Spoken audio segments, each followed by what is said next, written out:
ગઈકાલે સોમાન પર અમે આપને એક અહેવાલ બતાવ્યો હતો, જેની અંદર સરખેજના ભારતીય આશ્રમ ખાતે એક યુવાન જે ત્યાં પીજીમાં વસવાટ કરી રહ્યો હતો તેની સાથે દુષ્કર્મ કરવામાં આવ્યું હોવાનો તેનો આરોપ હતો. તેની સાથે ફરીવાર વાત કરીએ તો ગઈકાલે તમે ફરિયાદ કરવા ગયા હતા, શું થયું?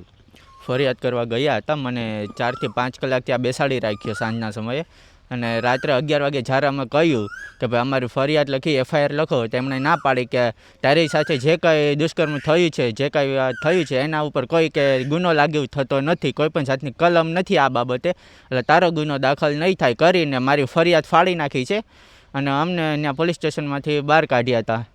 પણ આપણે ગઈકાલે વાત કરી તો તબક્કાવાર આખી વાત સમજાય કે શું હત્યા, તમે ત્યાં વસવાટ કરવા ગયા હતા તો આશ્રમમાં આશ્રય લીધો હતો કે ત્યાં તમે ભાડે રહેતા હતા, શું હતું? આખી વાત તબક્કાવાર કર.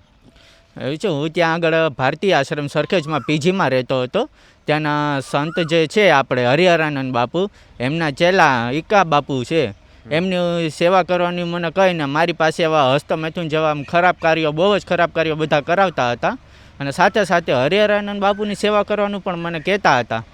પણ અને જ્યારે એ લોકો મારી પાસે બધું કરાવતા ત્યારે પોતે નશો કરતા અને મને પણ નશો કરવા માટે મજબૂર કરતા કે તું પણ કર. મેં નશો કરવાની ના પાડેલી, હું તો બચી ગયો, પણ એ લોકો નશો કરીને મને ધમકી આપીને કરાવેલી આ બધી વસ્તુઓ. એટલે તો તમે ત્યાં કેટલા સમયથી વસવાટ કરતા હતા? ત્યાં ગયા એટલે શું પહેલા દિવસથી જ આવું શરૂ થઈ ગયું નહીં હોય ને? શું થયું? તમે ત્યાં રહેવા ગયા, ત્યાંની આખી શું, ત્યાં કયા પ્રકારનો માહોલ હતો, શું હતું, બધી ડિટેલમાં વાત કરો. સૌથી પહેલાં તો હું ત્યાં બપોરે સરખેજ આશ્રમમાં પહોંચ્યો હતો, ભારતીય આશ્રમમાં. ત્યાં આગળ બપોરે એક સંત જે બેઠા હતા, આપણે એનું નામ ઈકા બાપુ છે. ઈકા બાપુએ મને પૂછ્યું, મારી પૂછપરછ કરી, એમનું નામ એમણે જણાવ્યું કે મારું નામ ભાઈ ઈકા બાપુ છે, તો બેટા અહીંયા જમી લે, તને રહેવા ખાવા પીવાનું સગવડતા અહીંયા બધી કરાવી દઈશ, તને સાચવીશું, એ રીતની વાત કરી, જમાડ્યું. અને પછી મને એમણે કહ્યું કે ભાઈ બેટા ઘડીક મારા પગ દાબી દે ને, એમ કહી અને મને એમના રૂમની અંદર લઈ ગયા કે ભાઈ અહીંયા તડકો છે, ગરમી છે, હાલ આપણે રૂમની અંદર જઈએ. ને રૂમની અંદર લઈ જાય અને તરત એમણે રૂમ અંદરથી લોક કરી નાખ્યો અને મને પરાણે હાથ પકડીને બેસાડી રાખ્યો કે ભાઈ હવે તારે બહાર જવાનું નથી એમ કરીને. અને એમને હમણાં બધા કપડાં ઉતારીને આખા નગ્ન અવસ્થામાં થઈ ગયા. એટલે હું થોડોક ગભરાઈ ગયો કે બાપુ આ બધું તમે શું કરી રહ્યા છો મારી સાથે એમ. કીધું મને નથી ગમતું, મારે બહાર જવું છે. મને પરાણે બેસાડ્યો અને બહાર જવા દીધો નહીં, અને મારો ફોન અને બધું લઈને એમને મારી સાથે આ બધું ખરાબ કૃત્ય કર્યું. અને મને પણ કહ્યું તુંય તારા કપડાં ઉતારી નાખ, સાધુની સેવા કરવાની કે શરમ હોય નહીં, એવું કહીને મારી પાસે પરાણા બધું કરાવડાવ્યું. અને મેં ના પાડી અને હું ગભરાઈને બહાર જતો હતો ત્યારે હમણાં મને ધમકી આપી કે ભાઈ જો તું આ વસ્તુ બહાર કોઈને કરીશ તો એ કે તારે હારા વાત નહીં રહે. અહીંયા એ કે આપણે હરિહરાનંદ બાપુના અને આપણા અહીંના એ કે ટ્રસ્ટી છે મુકેશ પટેલ, એને એક એટલા ઊંચા કોન્ટેક્ટ છે કે ભાઈ ઉપર ખાલી હર્ષ સંઘવીને એક ફોન જશે ને એટલે બધી વાત દબાઈ જશે ને તુંય રાતો રાત ઉપડી જઈશ. એટલે એ ડરમાં હું પછી આગળ કાંઈ બોલી શક્યો નહીં અને મજબૂરીમાં મારે ત્યાં રહેવું પડ્યું. અને આ જ કૃત્ય મારી યારે 7 થી 8 વાર એણે કરાવ્યા છે. પણ તમે પહેલી વાર જ્યારે થયું બરાબર, પછી બીજી વાર થયું, તો તમે ત્યાંથી ભાગી કેમ ના ગયા? તમે એમ કહો છો કે તમને ડરાવતા હતા, ધમકાવતા હતા, તો તમે જ્યારે એ સિવાયનો સમય હોય ત્યારથી તમે ત્યાંથી ભાગી શકતા હતા ને કેમ ના ભાગી ગયા? હું ભાગી જવાનો હતો, ત્યાં ભાગવાની કોશિશ કરી, તેણે મને ધમકી આપેલી હતી કે જો તું અહીંથી ભાગી ગયો કે આશ્રમમાંથી ક્યાંય ગયો તો અમે તારી ઉપર ચોરીના ને એવા આક્ષેપ નાખી દઈશું કે ભાઈ અહીંયા આશ્રમમાંથી ચોરી કરીને ગયો છે કે ભાઈ આશ્રમમાં આવું ખરાબ કામ કરીને ગયો છે, એવું બધા આક્ષેપ નાખીને મને ભાગવા નથી દીધેલો. બરાબર.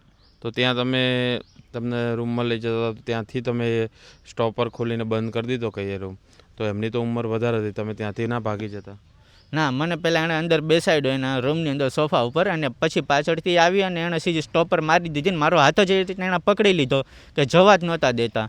જો હું કાંઈ પણ બોલું તો એના રૂમની બહાર સિક્યુરિટીને બધા હતા, એ રૂમના સિક્યુરિટીને મને ધમકી આપેલી હતી કે હું એ સિક્યુરિટીવાળાને કહી દઈશ કે અહીંથી ચોરી કરીને ભાગે છે. અને એને પોલીસની સિક્યુરિટી પણ એટલી મળે છે ને પર્સનલ સિક્યુરિટી પણ એની એટલી છે કે હું બધી રીતના ગભરાઈ ગયો હતો કે ભાઈ આ માણસ મારી સાથે હકીકતમાં કાંઈ પણ કરી શકે છે. તમે કહો છો કે નશો કરતા હતા, તો શું નશો કરતા હતા? એટલે સિગરેટ, પાન મસાલા, ગુટકા? એ એટલી બધી તો મને નથી ખ્યાલ, પણ એ નશાની કાંક આમ દવા જેવું આવે છે ને કાંક આમ નશો કરે છે એમ, એ જે વસ્તુ કરે છે મારી સાથે કૃત્ય, એ પહેલાં એ કાંક નશા કરતા હોય છે, જેવા આમ પાવડર જેવી વસ્તુ નાખે કોઈ પણ જાતના એમ. અને પોતે આમ આમ ભાન ભૂલી ગયા ને એ રીતના જ નશા કરે છે, સાવ આમ ખરાબ રીતના એમ કૃત્યોમાં. બરાબર.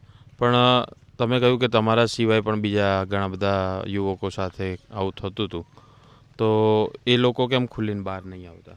એણે જે રીતના મને ધમકી આપી છે, હું પણ ખુલીને બારો ન આવત, પણ છેલ્લે મારી યાર આટલી બધી વાર એમણે આ વસ્તુ કરી એટલે હું પોતે જ કંટાળી ગયો હતો કે હવે આ વસ્તુ જો હું કરીશ, આ લોકો એક દિવસ મને કાં તો મારી જ નાખવાના છે, કાં તો જીવનભર મારે સહન કરવું પડશે. એટલે મેં પોતે હિંમત કરીને હું બારો આવ્યો છું. અને મારી હજી એ બધાને પણ વિનંતી છે કે આ બધા કૃત્યો એના બહાર આવે, નાની જેવા પાખંડીઓ બહાર નીકળે અને બધાને સજા મળે, એ માટે તમે તમારી યારે બોલો. તમે જુનાગઢ જવાના હતા એવું કહ્યું હતું.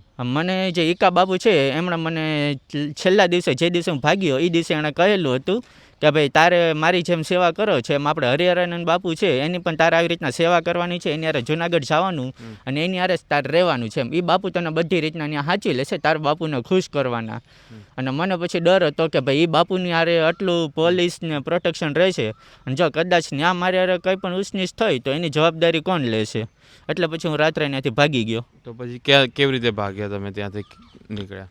ત્યાંથી રાતના 9, 9:30 જેવો સમય થયો હતો અને રાત્રે બધા અને આશ્રમમાં અંદર રૂમમાં હતા. હું રાત્રે ખાલી જમવાનું કહી અને ગેટની બહાર નીકળ્યો હતો અને ગેટની બહારથી સીધો ત્યાં ભાગી ગયો.